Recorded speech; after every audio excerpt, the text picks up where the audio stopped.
Police Chief Erica Shields and Mayor Greg Fisher are being asked to fire officers that took part in an arrest a couple of weekends back. The allegation being that they violated Louisville's use of force policy when an officer punched a protester in the face over and over again while other officers did nothing. So here's the deal. On Sunday, April 18th, near Jefferson Square Park, Denorver D. Garrett was attacked by police for expressing his First Amendment rights. Mr. Garrett told media, quote, "I was in the crosswalk with my fist up in the air, just doing what I normally do. I stopped and came over and was talking to one of my friends, and then 10 cop cars pulled up.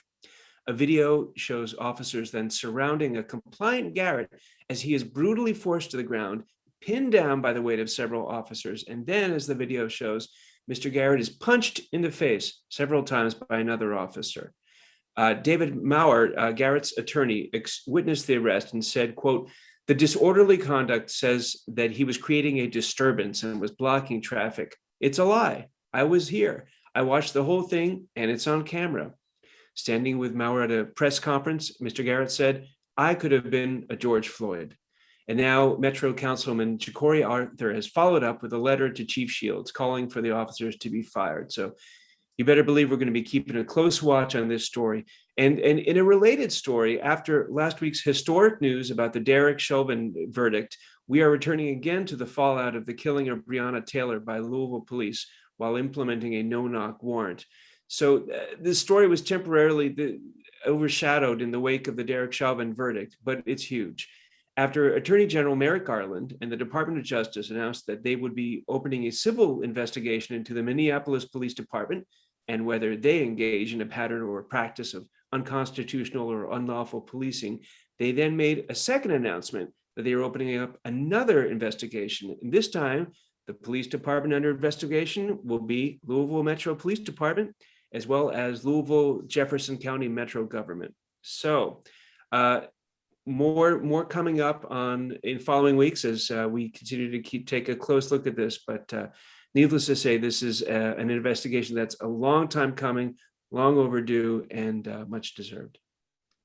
Back to you. Today, the Justice Department is opening a civil investigation into the Louisville Jefferson County Metro Government and the Louisville Metro Police Department to determine whether LMPD engages in a pattern or practice of violations of the Constitution or federal law. Today's announcement is based on an extensive review of publicly available information about LMPD conducted by the Justice Department's Civil Rights Division. The investigation will assess whether LMPD engages in a pattern or practice of using unreasonable force, including with respect to people involved in peaceful, expressive activities. It will determine whether LMPD engages in unconstitutional stops, searches, and seizures, as well as whether the department unlawfully executes search warrants on private homes. It will also assess whether LMPD engages in discriminatory conduct on the basis of race or fails to provide public services that comply with the Americans with Disability Act. Wow. Wow. So a phrase that we really like here on Progress Kentucky, one that our friend Denise Gray shared, reminded us all of, elections have consequences, right? So this is not what we would have gotten out of Bill Barr's Department of Justice, right?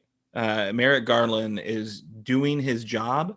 He is doing it with, I don't know, the proper, I think, focus, and understands the important role the Department of Justice can play in setting guidelines and ensuring proper police procedure and behavior. And I am so thrilled to see him in this role. I'll be honest, I really would have liked to see him on the Supreme Court. But this work that he is doing, I think, is so important. And I hope they go further. I think the DOJ has, within its kind of power, it knows how to help police departments do better, right? Like they do this, they used to do this frequently, right? Whenever there was a high profile problem like this, a Black Lives Matter event, they tend to come in afterwards and do the investigation. They always find racism. They always find, problems. And they have a kind of like, a menu of options to figure out the way to put the police department on a better path. I think we shouldn't have to wait till there's, an egregiously dead Black person in the street of that city to get that type of reaction. I think, there's a lot of different ways to move forward and to use federal resources to bring folks along. Carrots and sticks, right? Classic carrot and stick. There are carrots that can be used, I think, here. And I hope that under the Biden administration, they do some of that.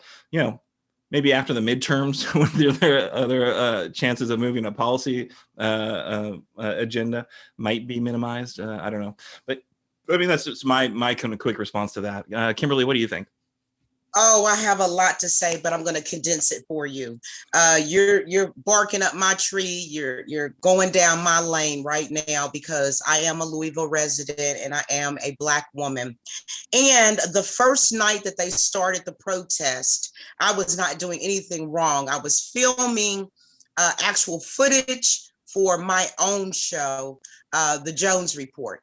And so, I mean, I was not doing anything. The police came behind me, pushed me. There was tear gas everywhere. We were running.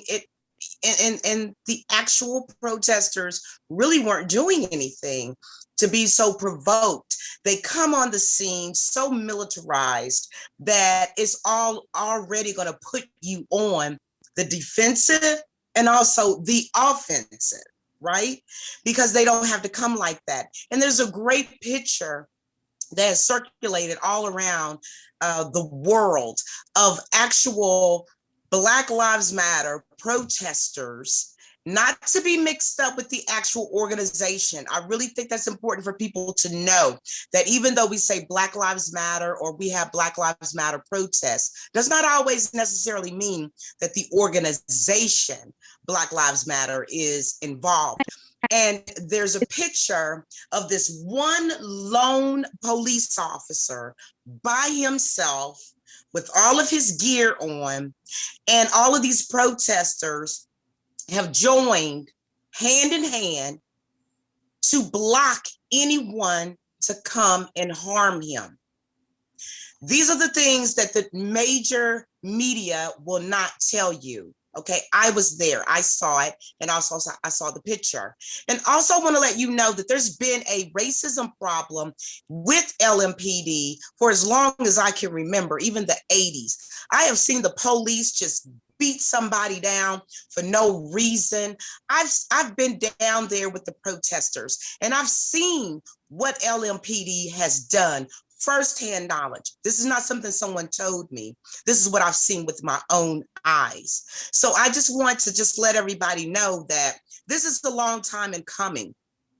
There was a big organization out of Chicago, Aaron, and the city spent $200,000 for them to do an investigation to see exactly what was going on within the police department.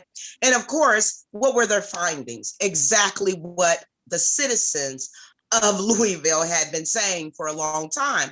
Then, Aaron, I also want to bring up to you and Nate, why would we even have Erica Shields as our chief in Louisville if she wasn't good enough for Keisha Lance Bottoms, the mayor of Atlanta? What makes her so good for Louisville, Kentucky?